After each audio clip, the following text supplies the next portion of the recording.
Thank you, Dr. Valsin. Good morning, and thank you for the introduction. Thank you, doctors. Hello and welcome, everyone. This is the second session that we are doing together. Last time, I got a lot of questions on, particularly on psychology and the definition of empirical science and what qualifies to be labeled as science as opposed to other fields that do not qualify to be labeled as an empirical science, or such as magic or any other astrological or any other field, really. So today we are going to talk about psychology and pharmacology, but pharmacology is mostly more understood when we talk about empirical science, because people do not really conflate drugs with magic as much as they do when it comes to psychology or the science of mind. This is where the confusion really plays a very big part. So we are going to be presenting on a slideshow. I'm going to be explaining many things on the PowerPoint itself, which is quite, it's a little bit different approach than what we did the previous session. So welcome everyone again. I'm going to share my screen and we're going to start. I hope you're ready, and let's do it. We are.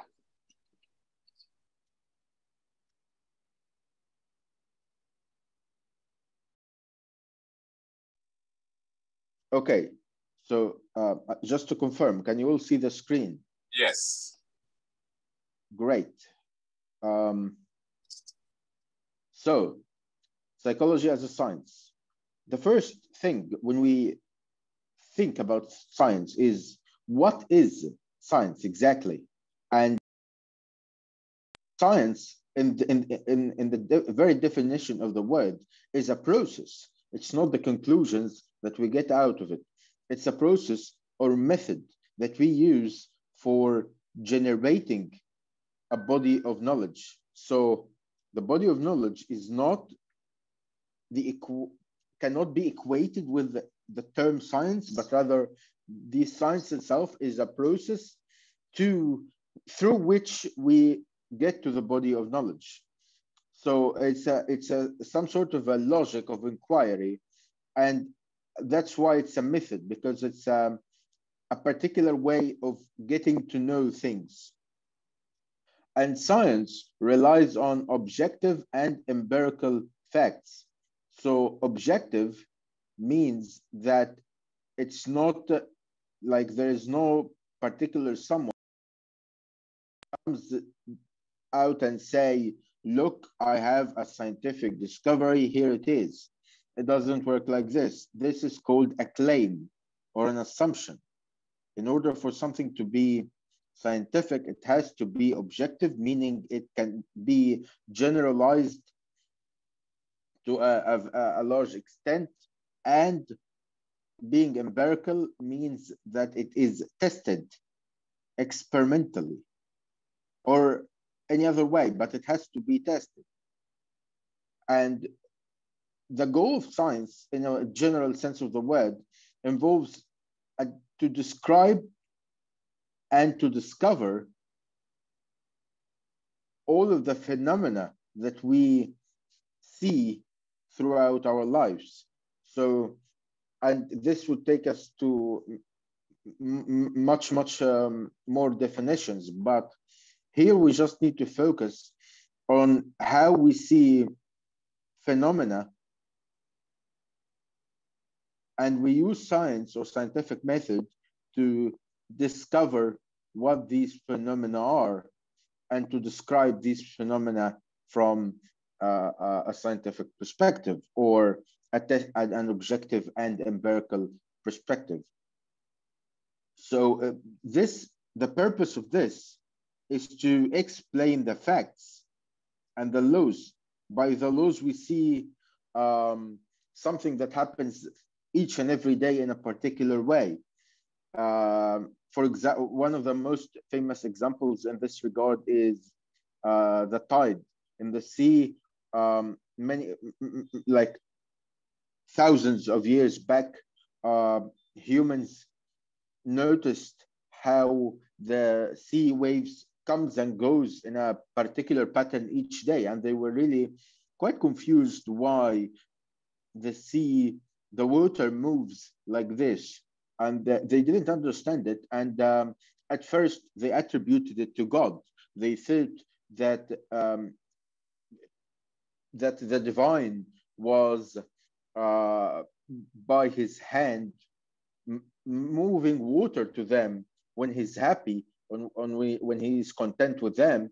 He was moving water to them for them to be prosperous, and when he's mad or unhappy, he would like move away with his hand, and the water would pull apart from them. And this has been a very common thing, a very common belief up until the very first notions of the moon and other planets and other, but mainly the moon. And throughout the observation of how the moon rotates around the earth, people realized that it was the moon that was causing such movement and not God. So we had a better understanding of how something actually works, and people tended to attribute what they did not understand to supernatural causes. So because back in the day, when they did not understand how the tide works or how the sea waves move like this, because they didn't really have an understanding of how anything worked really, they attributed it to a supernatural creature. Let it be God or any or in Greco-Roman cultures, there was Greek gods and things like that. Each thing was attributed. So there was Hera, the god of the air. There was a god for the war, the god for a god for every phenomenon. But as science developed, people knew better. People knew that if something is caused by a particular set of events or a cause and effect cycle, so there is no need to attribute it to a supernatural, because it could be explained naturally. And this would leave us for this gap of not understanding. This gap of ignorance is usually filled by misattributions, like we attribute it to something. And because there is no natural thing or logical thing that can attribute what we don't understand to, we go on to that we don't understand to a supernatural cause, because it would make sense to our brains why we don't understand it, because it's of a supernatural doing. So the ignorance becomes justifiable in this case. So in psychology, to know about behavior could be scientific, but could be not, because it depends on, like we said in the last slide, on the process and the method. If we're going to take an objective and empirical method, we're gonna end up with scientific results. But if not, we're going to end up with subjective results, non-empirical, could be pop culture, could be astrology or whatever.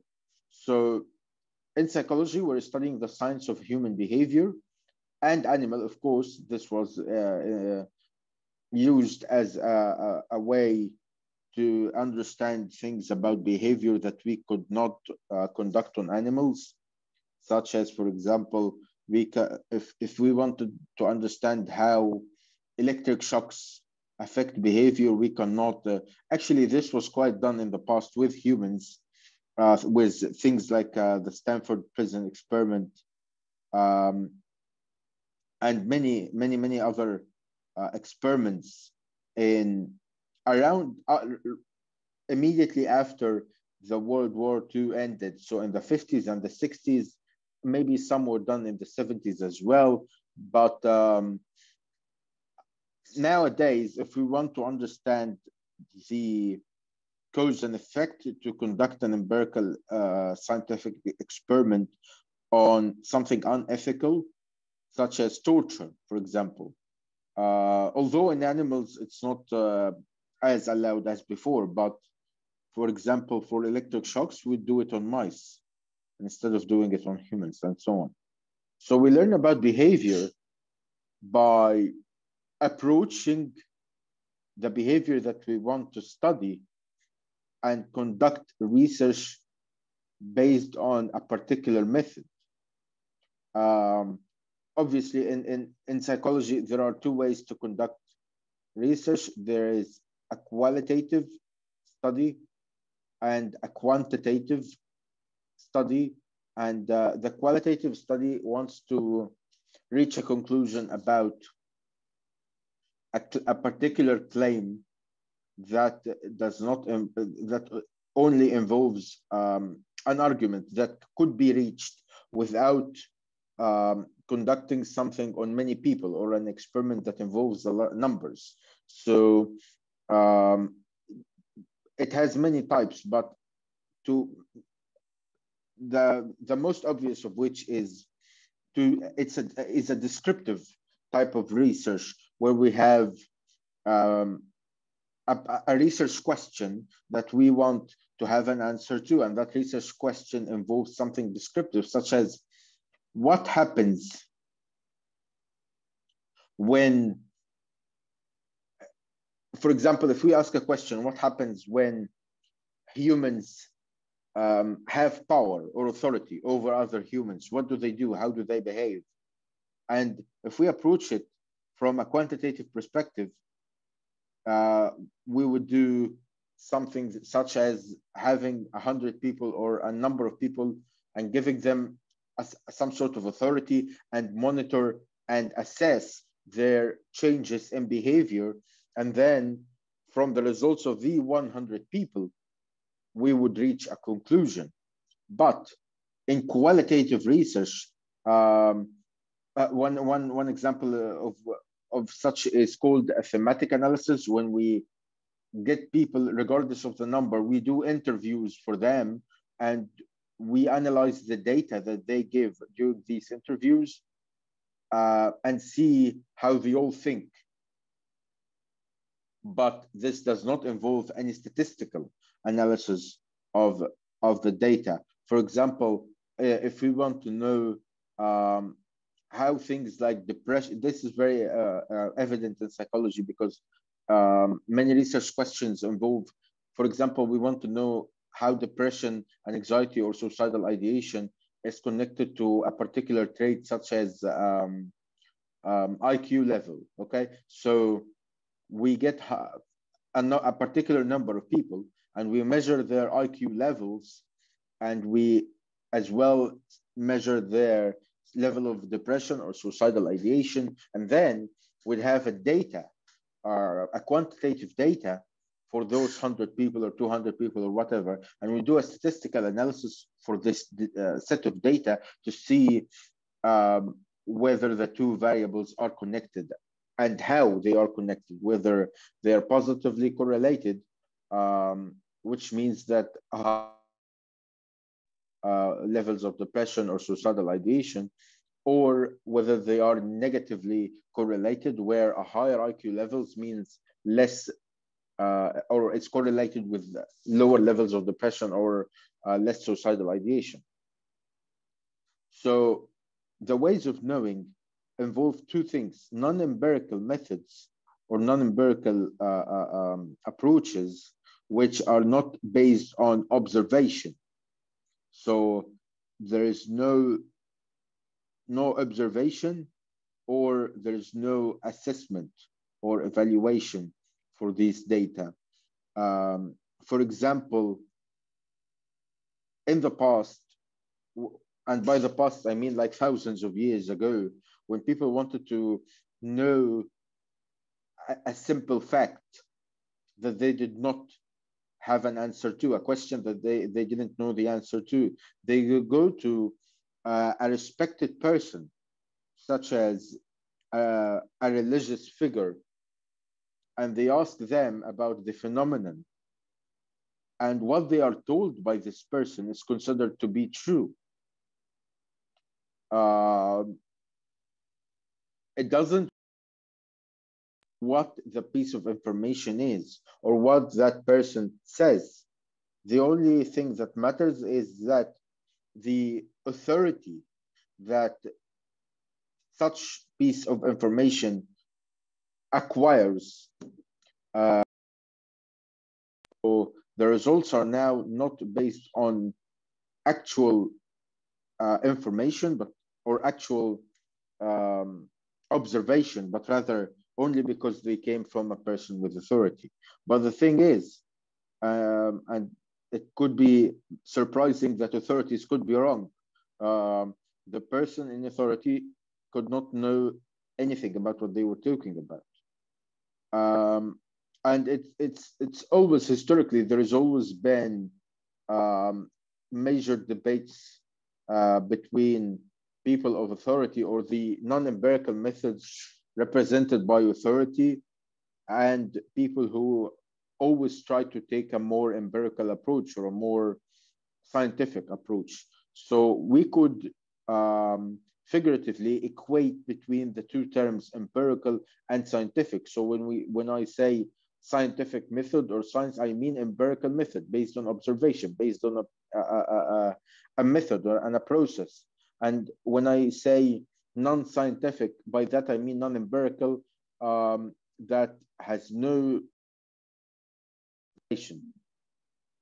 So, like I said, there has always been a struggle between the two, because the empirical science is backed up by its method and by its data, whereas the non-empirical method does not really have anything to back up its claims but the authority, or but the source through which they obtained the information. So an information obtained through authority, if this authority vanishes, the credibility of the information or the claims said are gone. So there are many non-empirical methods, authority, other things are logical fallacies, to be more accurate. And by logical fallacies, I mean things that we tend to intuitively, by intuition, believe that they are true. And while this could be right in many things, it's not empirical because it's never been tested. We only know it by intuition or by observation that is not experimental, because we have seen it. For example, we never saw any human immortal. Maybe it's in the books, maybe it's in many literatures, maybe it's in many religious beliefs. But since we never seen it firsthand, we have a logic that all humans are mortal. We're all gonna die, because we've seen all the people we've seen throughout our lives died. And we've never seen anyone who claimed to live like 300, 400 more years or more, unless in the books, which could be explained differently. Okay, so logic, this common intuitive logic, is problematic because the truth of this logical series of statements actually depends on the accuracy or truthfulness of the very first statement.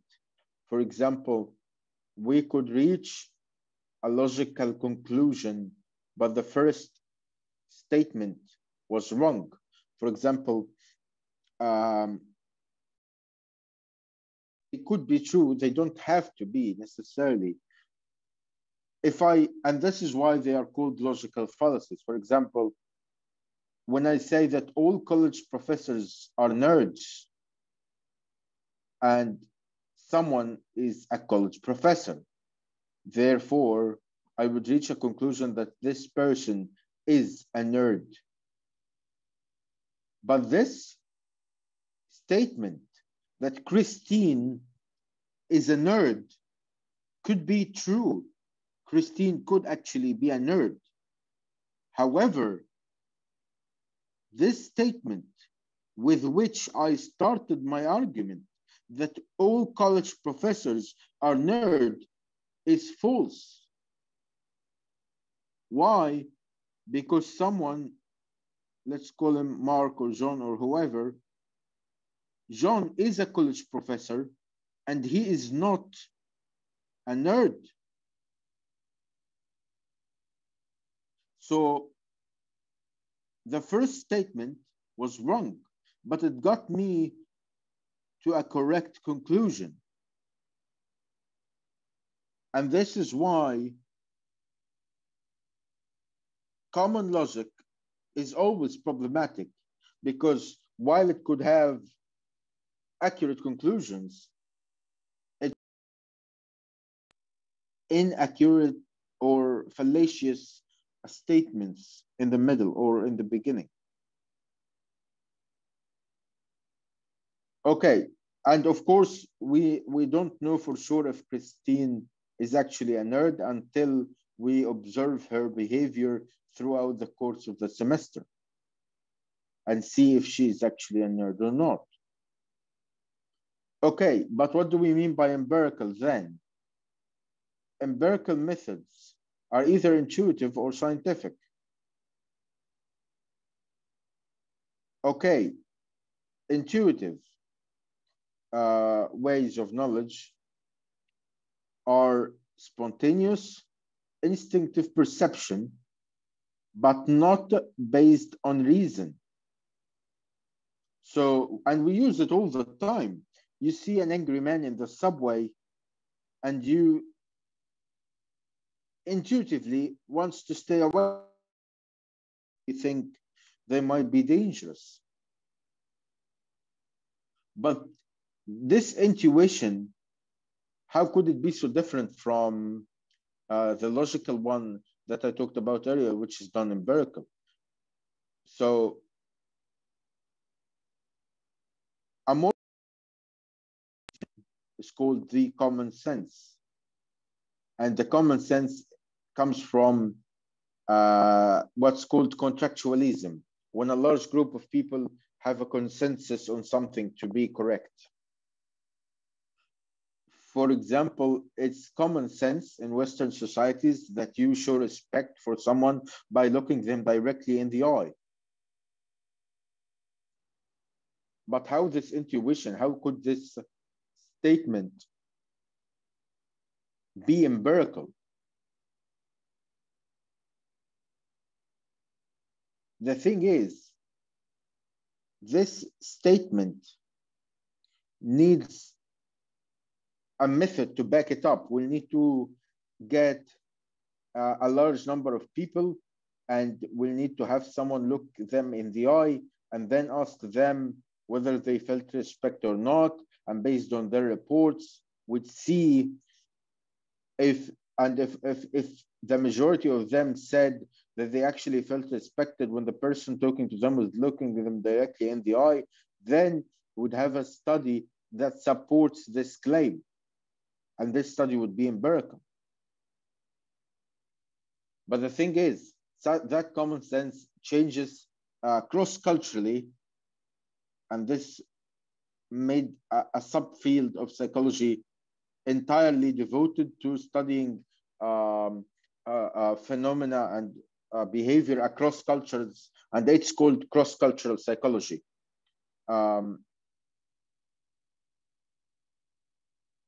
The change in takes many forms. It changes, like I said, cross-culturally from one culture to another, and it changes from one time to another. For example, to be truly religious in some societies involves some behaviors where in other societies not. Society being labeled as religious differs with time. And this has many, many examples. And while the common sense is pragmatic, and by pragmatic, I mean that it only uses the best on what we see now, no attempt is made to verify if the common belief is in fact correct.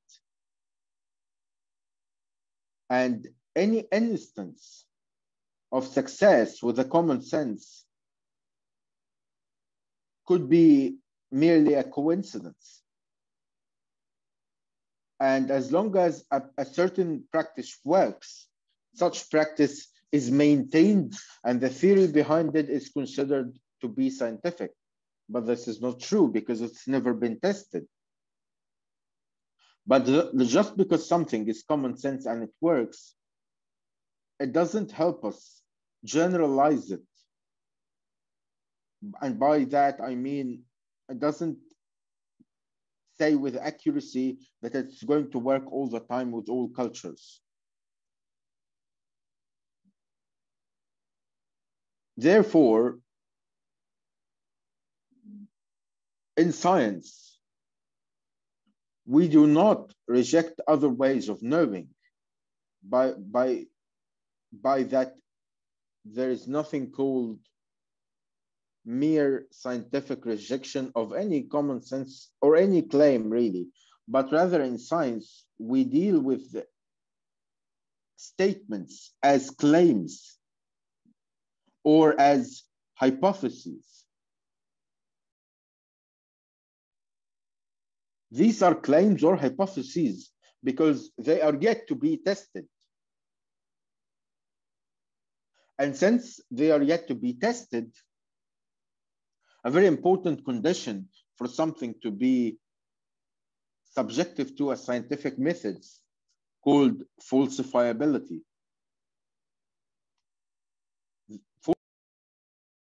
Means that this claim or hypothesis could be falsified.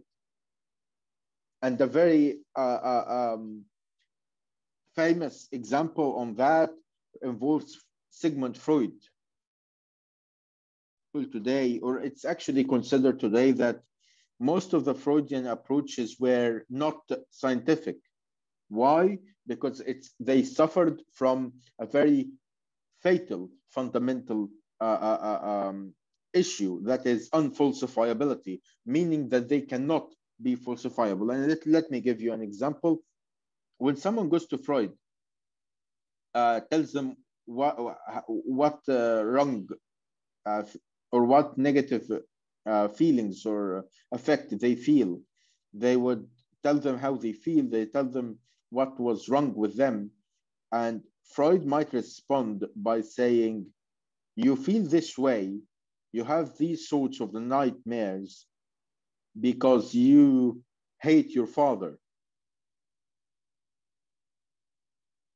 and secretly love your mother. But the person could say that I do not hate my father. But Freud would respond by saying, you deny that you hate your father. And if the person tried to say that I do not deny hating my father because I do not hate you, Freud would respond by, you're not aware of such denial of hating your father. So he could take you in such way of reasoning that cannot be falsified. You cannot prove him wrong because he was always going to give you another unfalsifiable reason to support the very first unfalsifiable statement or claim. So this is why any scientific hypothesis or claim has to be falsifiable. And we know that these falsifiable hypotheses to empirical testing. And from that, we get to the results of that testing and whether such hypotheses would be accepted or rejected. So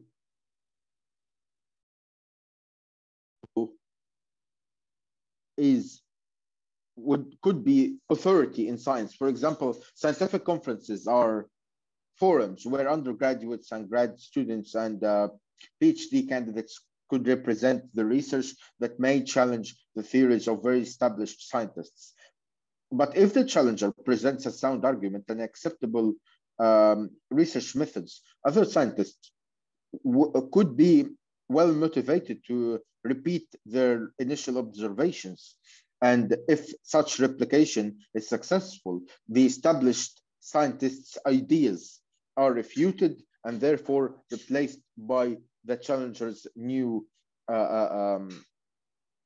scientific observations, and therefore another theory comes into place. A theory in science is do not mean like the same thing that it means in philosophy. It's not a hypothesis.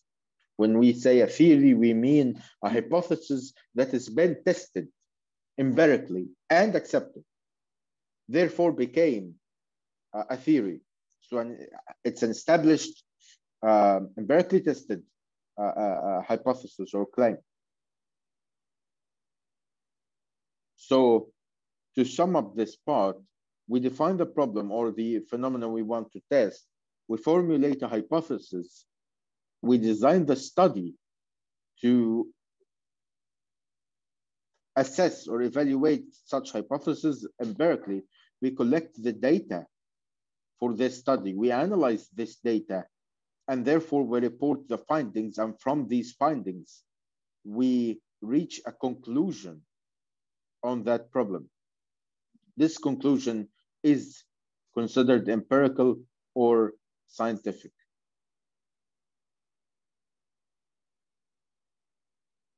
Such steps are not concrete, by the way. There could be many changes to these steps.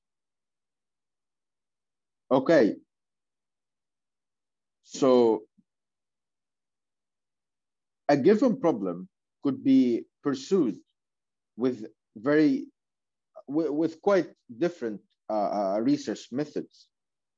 For example, astronomers are only tied to observation.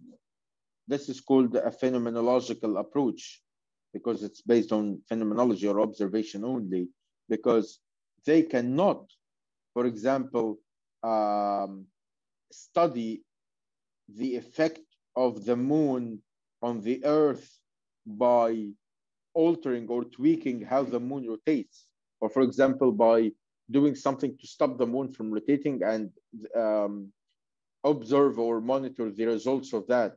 They cannot do that. So they already observe the moon on which they have no control.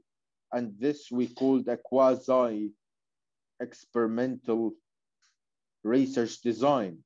And this is a bit different from the experimental, or sometimes it's called true experimental research design.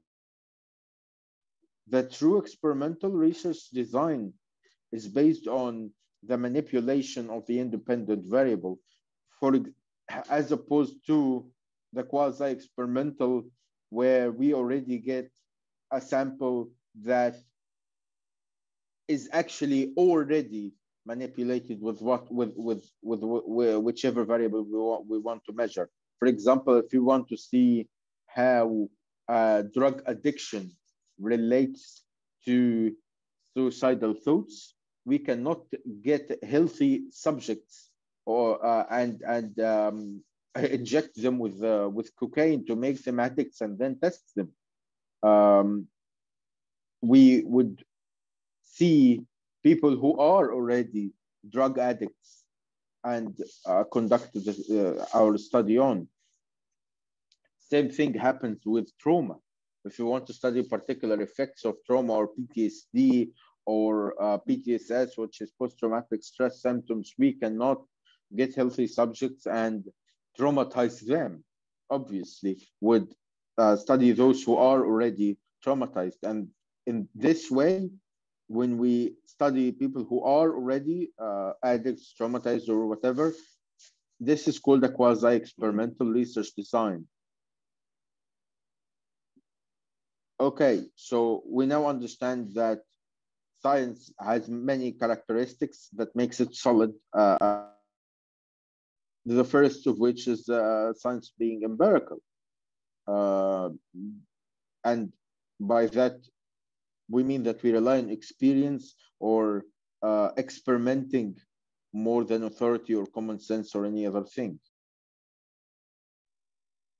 Okay, science is objective. What does that, we now know how science is empirical, but we want to know how science is objective. How could that be achieved? Science is objective in a way that it's based on observations that are made in a way that any person with normal perception being in the same place at the same time would reach the same observations.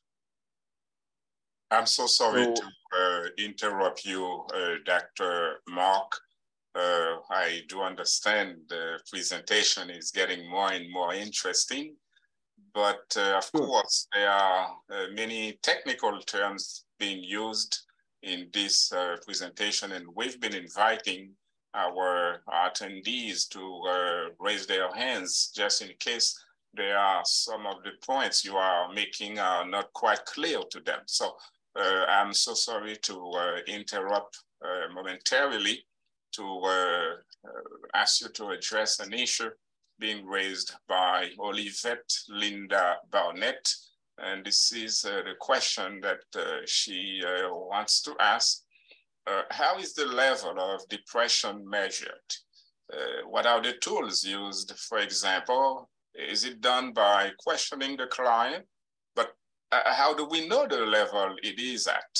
So I don't know if you want to address that issue. How is the level of depression actually measured?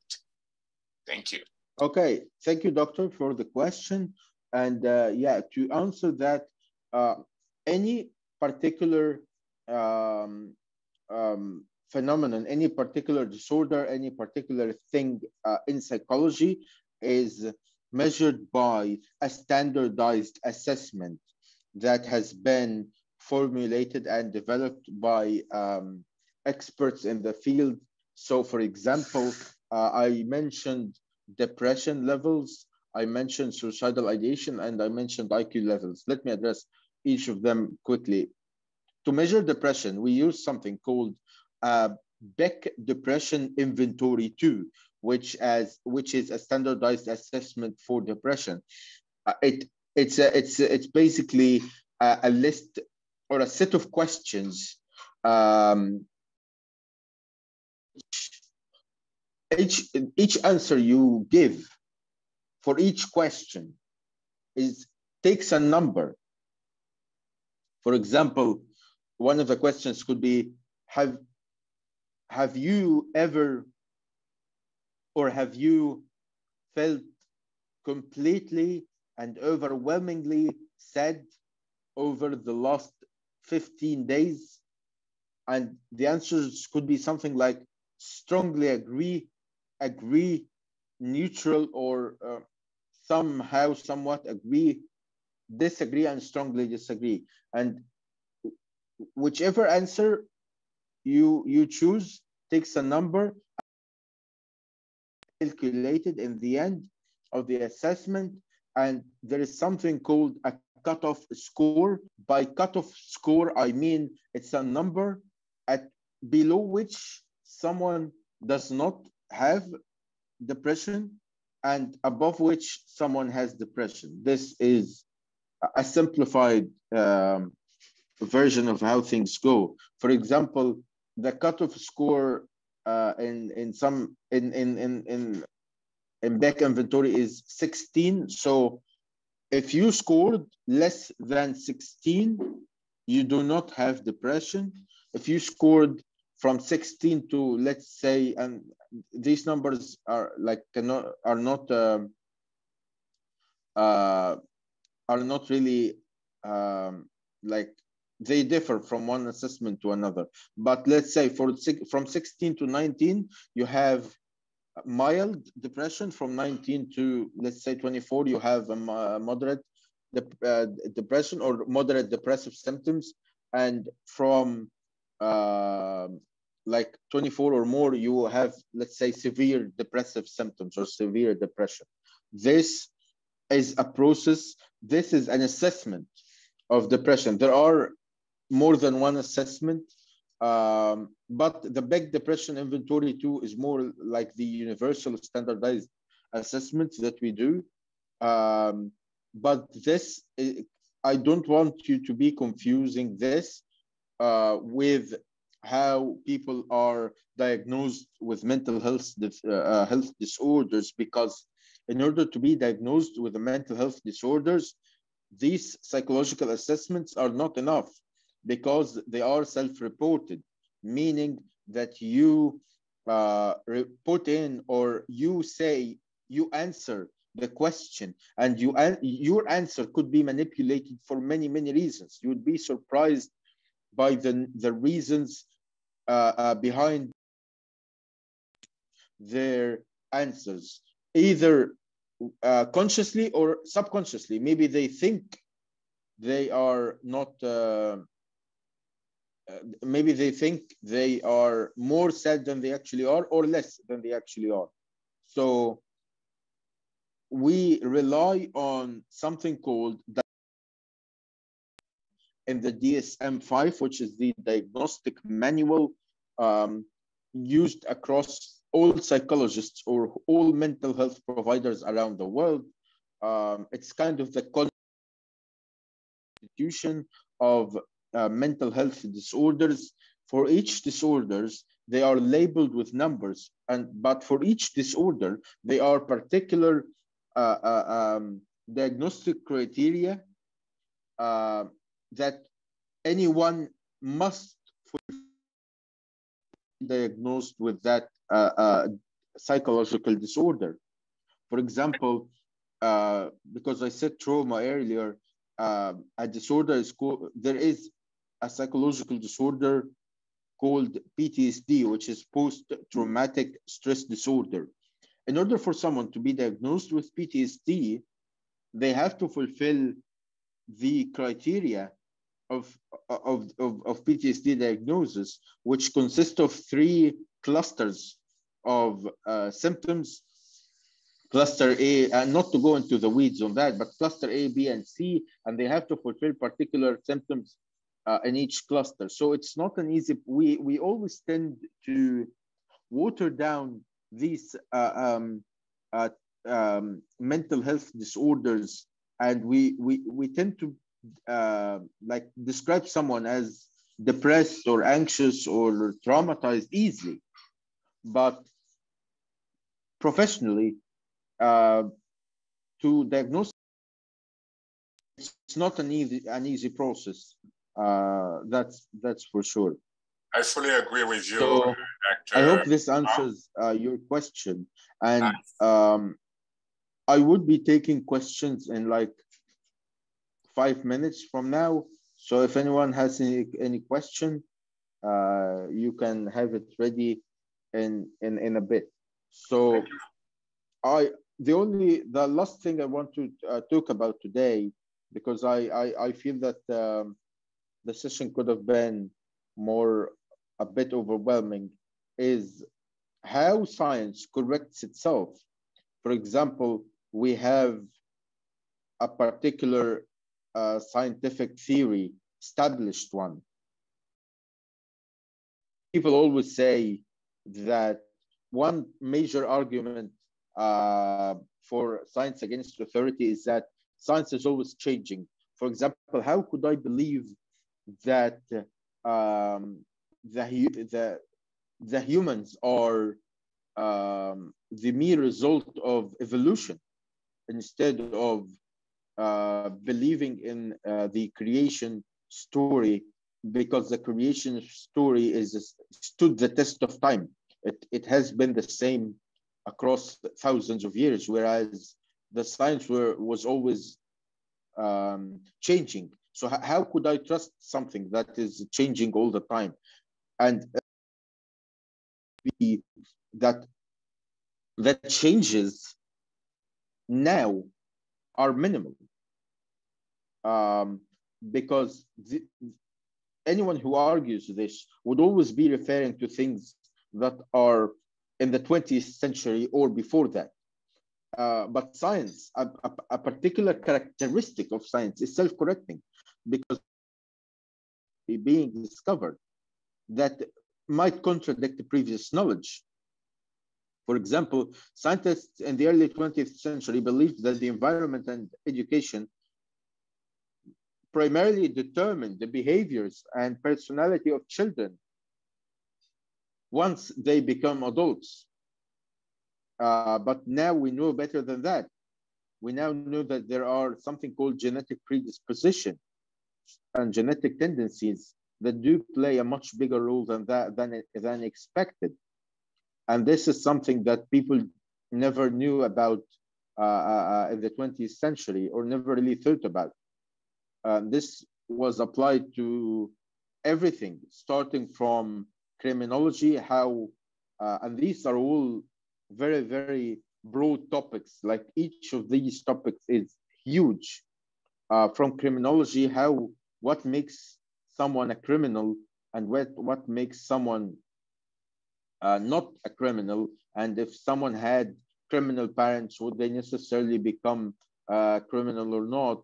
The same thing was with homosexuality, where people born from parents, one parent of them had homosexual tendencies, would they have these homosexual tendencies as well when they grow up or not? In the 20th century, it was all environment and education. People believed that how you are raised and how you were taught, they were the only decisive factors. And while they are very, very vital factors, they are not the only. And after that, there come the genetic predisposition factors. So science is progressive and tentative. Scientists, unlike authority claims, do not assume that they have found the ultimate truth or the absolute truth. Remember, we always use the hypothesis and theory, which are all subject to change, where in authority they use belief, dogma, or any other term to refer to something that is constant. Whereas science is dynamic, it's always evolving. New knowledge may make current knowledge obsolete at any time. And this is actually true because, like I said, today, this is less prominent. Think of it like in technology, the existence of computers and cell phones. 20 years back, 30 years back, look at how cell phones as a concept were perceived, and look at today. But the thing is, over the course of the last 5 years, the pace at which technology develops now is way less prominent than it was 30 or 40 years ago. But again, science is progressive, so the amount and quality of scientific knowledge continues to advance over time. For example, fashion in clothes, they change. What was trendy in the 70s is not trendy today, but they do not necessarily progress. There are always retro models that comes back to being fashionable again. So, but in science, there is no turning backs. The same thing in fashion happens with art, literature, music, paintings. They all change over time, but changing for the better is only a matter of taste. Some people prefer the retro fashionable models. Some people prefer old literature over the new one, old music over the new one. But in science, it's different because science actually progress. It only moves forward. And the previous ideas, when replaced with more accurate ones, based on the future research or the newer research, there is no turning back from that. We never go back to the old ones when we want to. So the simplest explanation is usually the best. This is called Occam's razor. And this is what I will be concluding with today's session. Occam's razor is named after the scientist William Occam, and this razor simply means that when we have many components to explain a certain phenomenon, we should always go to the explanation that involves less factors, or the explanation that involves less factors is probably more likely to be true. For example, you woke up and you find a tree has fallen on the top of your car. This is the situation that you observed. This is the observation. And you'd have two ways to explain such observation. A, there was a storm last night. There was a storm last night. You know that there was a storm last night. And the first explanation would be that there was a storm last night, and the air and the storm takes out the roots of the tree because it was somehow decayed, and there was decay in your garden, for example. And the air was too strong. It pushed the tree and it fallen on the top of your car. This is explanation A. Explanation B involves an angel comes down from the sky and pulls the tree from your garden and throws it on the top of your car because the angel or the set of angels were mad at you for some reason because you were not a good person quite recently. These are two explanations. The first explanation is more probable because it contains less assumptions. It only assumes that the air was too strong, the air from the storm last night was too strong, and the decay was too developed to push, for the air to push the tree on your car. These are the two explanations. These are the two assumptions. Things that you already observed. You know that there was a strong air last night because there was a storm, and you know there was a decay in your garden. But look at explanation B. What does explanation B assumes? A, there is angels. B, angels are mad at you. C, angels punish you based on your behavior. D, angels could come from the sky. 5, angels, when they come from the sky, they have the ability to move actual physical objects and direct them onto a particular thing. So you have an equation here that only has 1 or 2 elements, and you have an equation here that has a lot of assumptions, much more assumptions.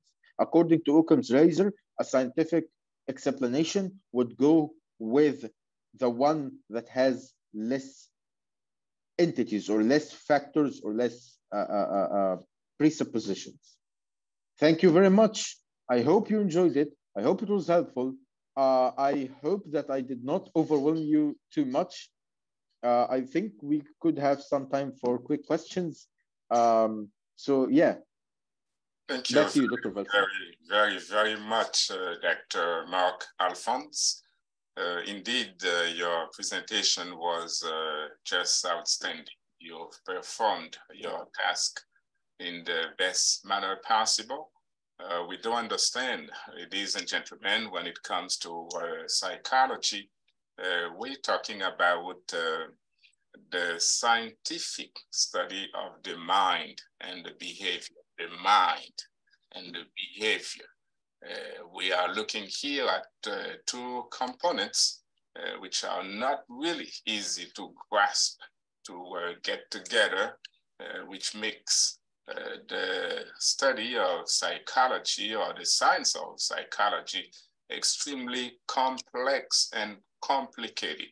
Both epithets apply here when it comes to psychology.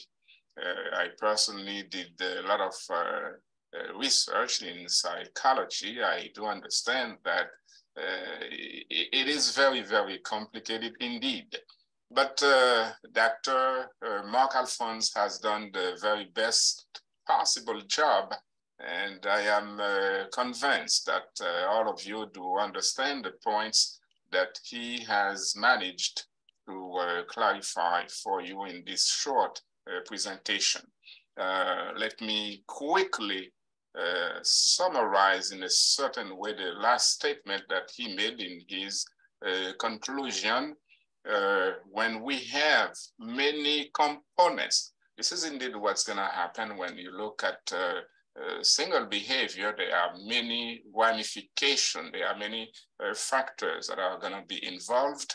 And what Dr. Alfons actually stated in his conclusion is when we have many components to explain a given phenomenon, a given behavior, we should actually focus on the single entity that is linked to the least amount of factors or variables. This way, by zeroing down on a single set of factors, we face a larger probability to understand the phenomenon. As I said again, we are using here a lot of technical terms which are not very easy to really understand, but Dr. Mark is there to answer the question that you might have. We are indeed running out of time. We were supposed to be here between 10 and 11 a.m. Eastern Standard Time, but ladies and gentlemen, we are pleased that you are with us, and we're gonna dedicate some more time to answer the question that you have for our outstanding presenter, Dr. Mark Alfons. So you can raise your hand not just physically like this. There is a menu, a horizontal menu at the bottom of your screen where you can see the term reactions. If you hover your mouse around the reactions at the bottom of your screen, you will see a link that shows a hand. This is the link that you will click on, and I'll see it. As a matter of fact, we are beginning right now to avoid further speech. Tiboro Mosikili, please turn your microphone on and we are ready for your question. Tiboro Mosikili. Unmute your microphone, please. Tiboro, going to the lower left of your screen, you will see the microphone icon. It shows so far that you are muted. So please go ahead, unmute your microphone so that we can have the entire group listen to your questions. Apparently, Teboho is having some issues. So let's go now to the next hand up, Forbes Kanoguere. Go ahead, Forbes. Please unmute yourself, Forbes Kanoguere. That is apparently not working too well. If not, Evelyn Giassi, with a hand up. Let's see. We have 3 hands up, but we are not getting any sound from these attendees. Hello, hello. There we go. Teboho, Okay. good morning, Yes. good afternoon, good evening. Good evening, doctor. Let's see now. Yeah, my question would be, Dr. Valsin, to Dr. Mark, you know, more on understanding now the relationship between good thinking and obviously making money and happiness. And obviously now a jab question would also be, are psychologists then generally happy people, you know? Because now if you have learned the science of thinking, then one would assume then you have solved, you know, a big problem. So yeah, I'll end there. Thanks. All right, thank you. Dr. Alfons? Thank you very much. Thank you for your question. Okay, so there are many subfields in psychology that deals with such notion. There are a psychology of happiness. There are a lot of psychological debate on well-being and what achieves well-being or happiness. But in a word, because it's different from one society to another. For example, in the 2 major categories are individualistic societies and collectivistic societies. And in individualistic societies, happiness is more related to things like individual accomplishments, things like wealth, things like career achievements. People born and raised in these societies would do not really mind marginalize their social connections at the expense of being more wealthy and more successful in their careers. They feel more happy this way. Other people raised in other types of society, they do not really mind not being poor, but rather not being wealthy and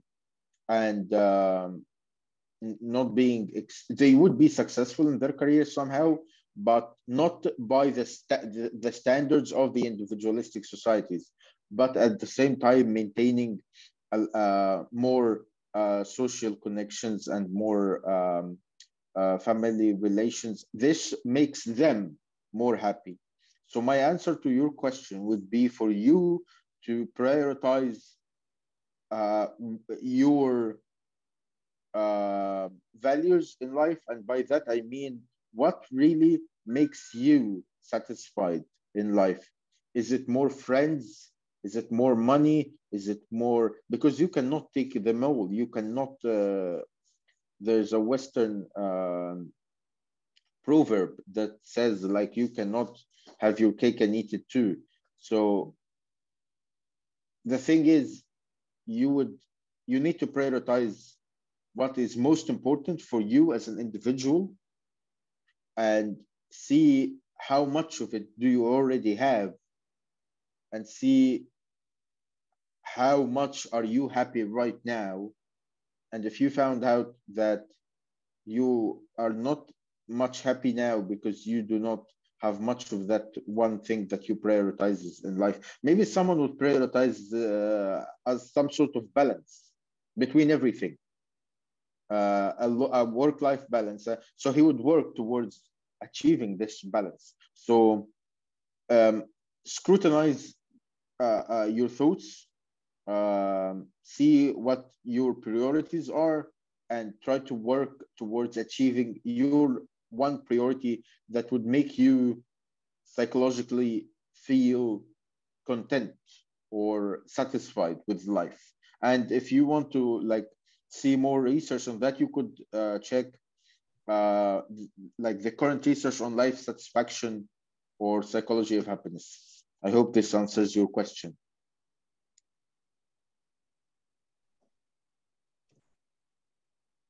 Hello, Thank you very everybody. much, Dr. Mark.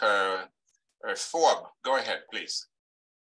Thank you, Doc. Thank you, Dr. Mark, for the nice presentation. It was very insightful, and we really enjoyed listening through the presentation. My comment is on the testing of the fallacies or hypotheses, as you've mentioned within the presentation. I heard one of the slides saying if we test empirically one of the fallacies or hypotheses, we get a particular conclusion, and some other researchers can still come on board and do some test to confirm or to see whether the conclusion remains the same. So I just want to find out, is there any possibility that if another researcher comes to do the research on the same fallacy, is there a possibility of a different conclusion using empirical evidence, or it has to always confirm what the first researcher would have obtained? Thank you. Thank you. Thank you for your question. And yes, to answer your question, there are many opposing parts in the literature of any scientific field, really. So there are many areas in science where scientists have different conclusions or results to it. And in these particular things, we do not really have a consensus in the literature. By the literature, I don't mean the books. By the literature, I mean the academic community in a particular field. So yes, it happens. Could it happen that two scientists using empirical methods reach different conclusions? Yes, it happens. And it diversifies the science. It makes the science more rich, more diverse. And in these areas, they are awaiting more and more future research, because each study has its own limitations, has its own uniqueness, has its own nature.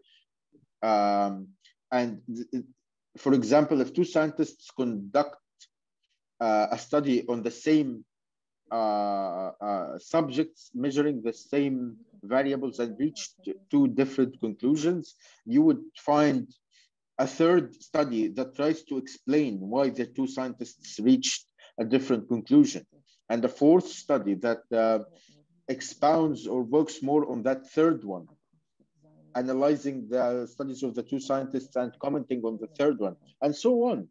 So you'd really find the science more diverse. But to simply answer the question, yes, it does happen, and it enriches and diversifies the science more and more. Thank you.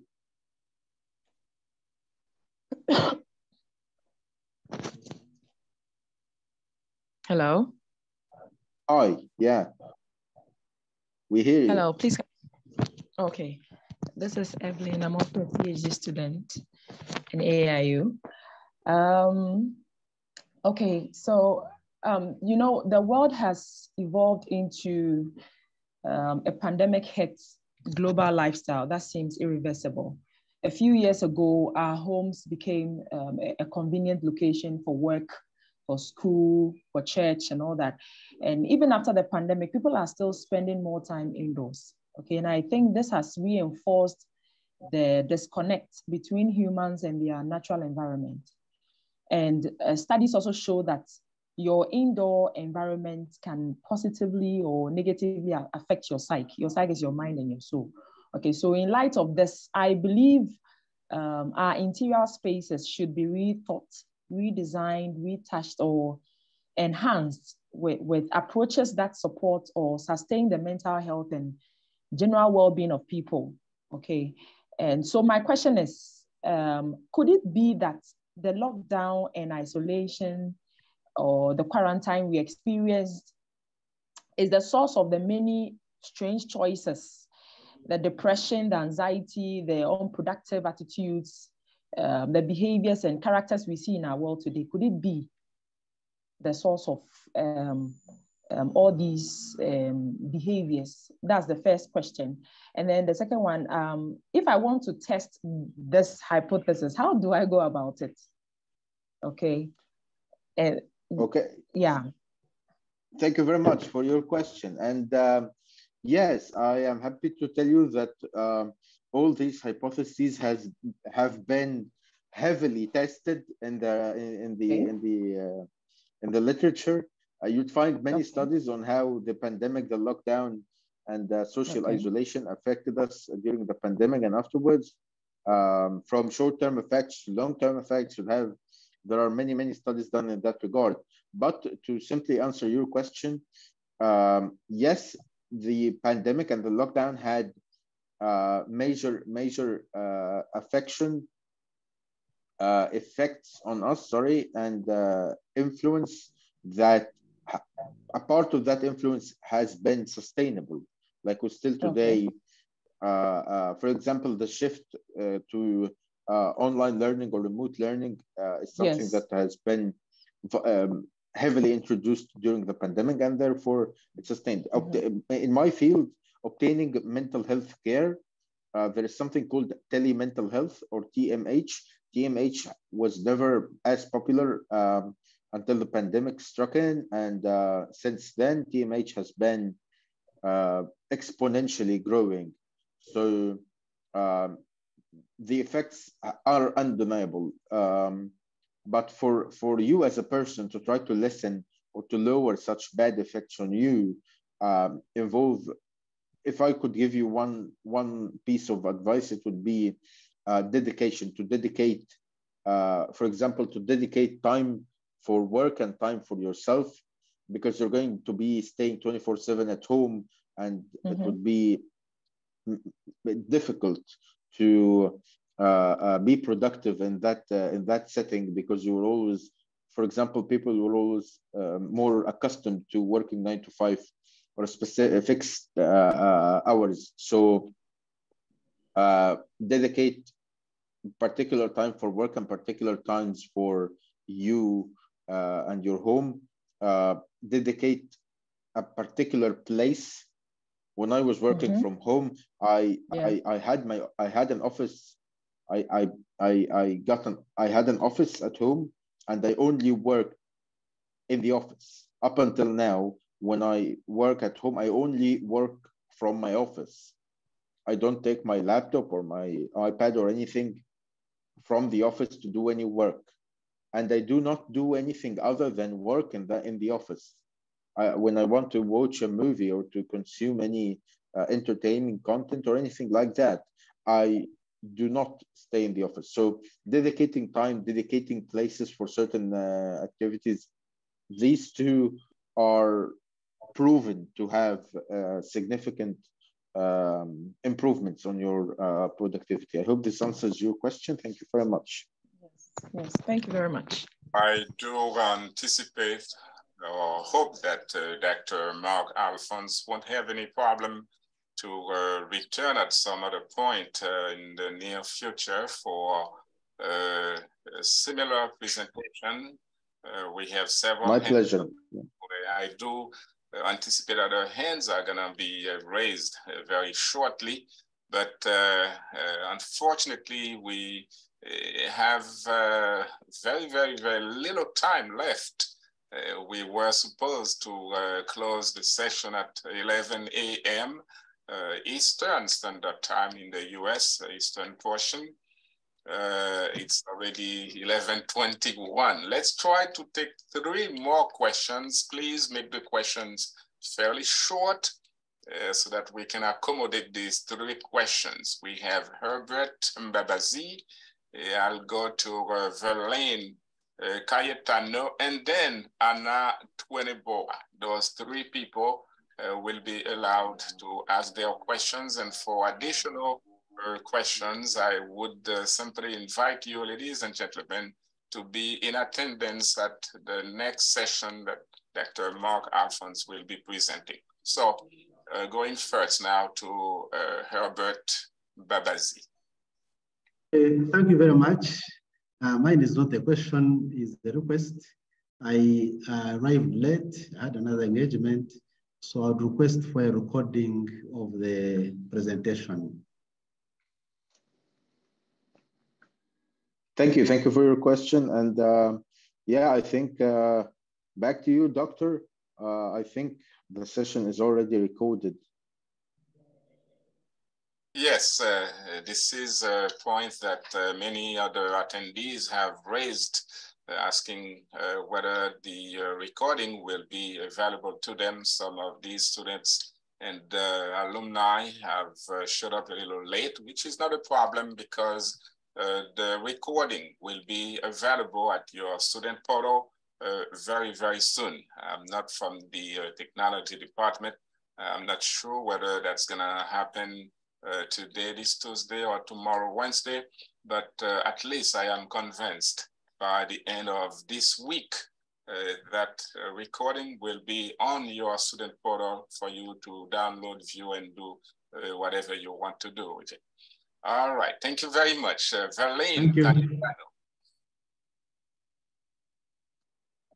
turn your microphone on, please, Verlaine. Your mic. The video is okay, Verlaine. We're talking about your microphone on the lower left of your screen. Lower left, you can see the microphone icon, and no, the mic, your mic is still off.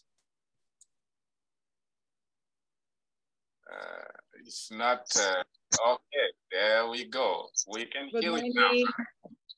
Good morning, I am from Belize. I'm a pharmacist. Okay. And for that particular topic of psychology and clinical pharmacology, we do have that implemented in our hospital setting, particularly for HIV and TB patients, because for being on medication for a long time, it requires them to have a strong mind and also for them to know what reaction they would have from the medication. So it's been a long life process along with different changes, because as we go along into more years to come, the medication would change. So they all have to think, all right, then this is forever until they die, and they would have to deal with that particularly. It was just a situation. All right, thank you very much, Verlaine. The last question will be from Anna Tweneboa. Go ahead, Anna, your microphone, and the floor is now yours. Anna Tweneboa, for either your comment or your question. Go ahead, Anna. Thank you, sir. It's been a while. Happy New Year. Thanks, same to you. Thank you, Dr. Mark, for the very insightful presentation. Thank you. Yeah, I am an HR practitioner, so I'm looking at the aspect of the mind and behavior. And so in a corporate setting, a couple of times you find people who were engaged as quite brilliant, very productive in the organization. But somewhere along the line, you don't know what happens and behavior changes. And, people start complaining and it's, affecting productivity and people's relationship with that particular staff or employee. So from your presentation, I want a little recommendation from your end, since you have done a lot of work on this one, the mind and behavior, and the fact that we need to work together as a team. And, if one is not too well, to be very productive in a particular team, it affects ultimately the overall performance of the organization. So quickly, please tell me what the few things you recommend for such a situation, how best to go about it. Thank you. Okay, thank you. Thank you for your question. And if I could give you one piece of advice, it would be to try to pursue why their productivity is lowered. This would be different for each person. So you will need to do that separately for each team member.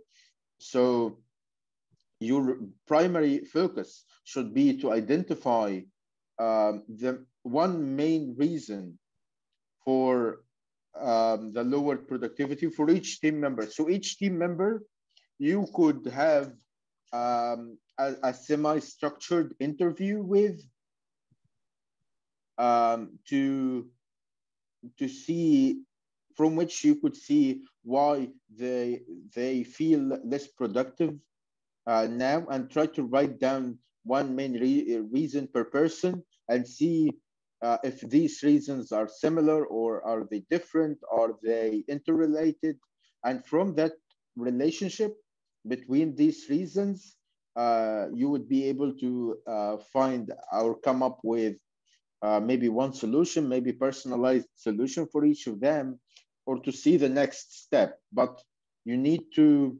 compare and contrast the reported reasons for lower productivity from all the team members. I hope this would answer your question as a first step. Thank you very much for your time. Back to you, Dr. Valsin. I hope you all enjoyed the session. I hope you found it helpful. Unfortunately, we don't have much time. But yeah, thank you I just want to thank everyone for their time. I hope you all found it helpful. Back to you, Dr. Valsin. Thank you very, very much once more, Dr. Mark Alfons. You've done a superbly wonderful job. There is no doubt about it. And I am pretty much convinced and sure that all our attendees did thoroughly enjoy this great presentation. It was really just awesome.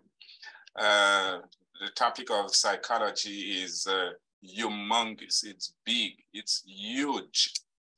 We use that very, very often in the world of education, for example. I've been a professor myself for a long time, nearly half of a century.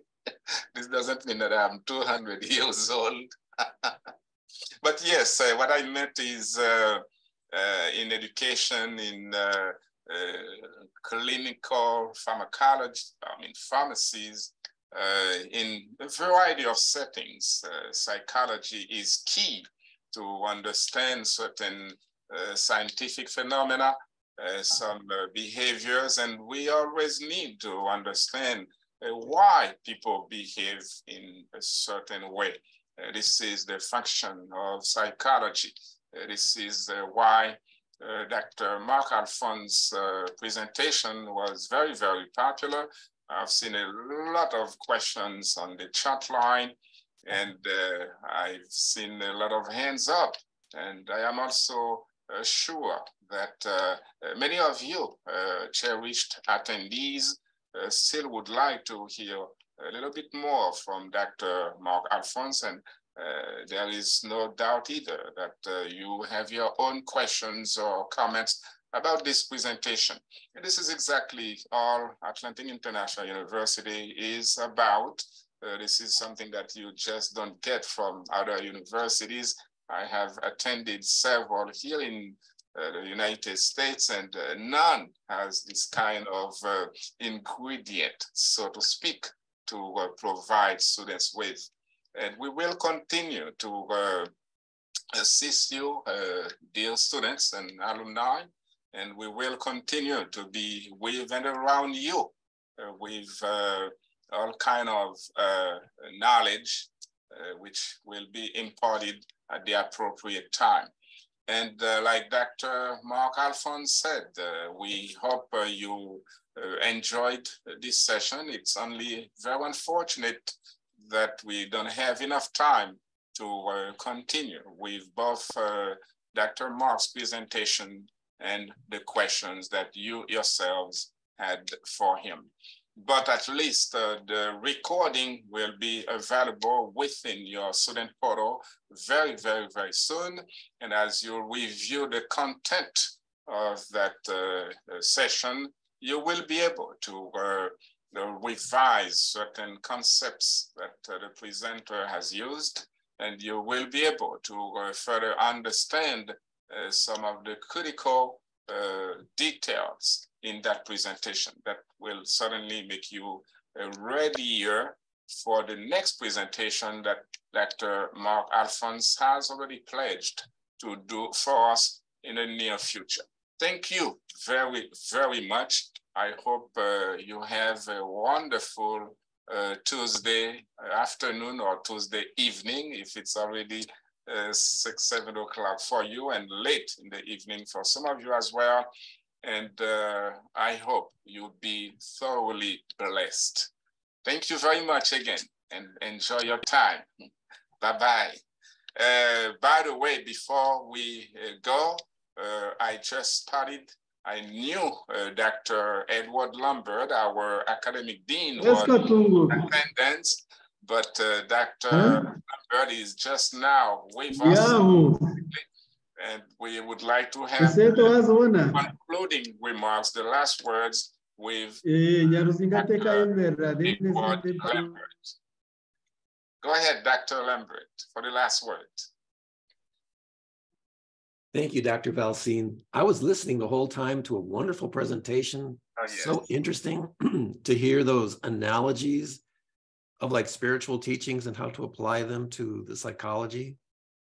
It really makes one think very deeply about these subjects and how to understand life and how to live life better. So I thoroughly enjoyed this presentation. Thank you very much, Dr. Edward. That was the last word. Ladies and gentlemen, be fully blessed. The Lord will be with you and your families. Thank you. Have a blessed day. Have a wonderful day, everybody.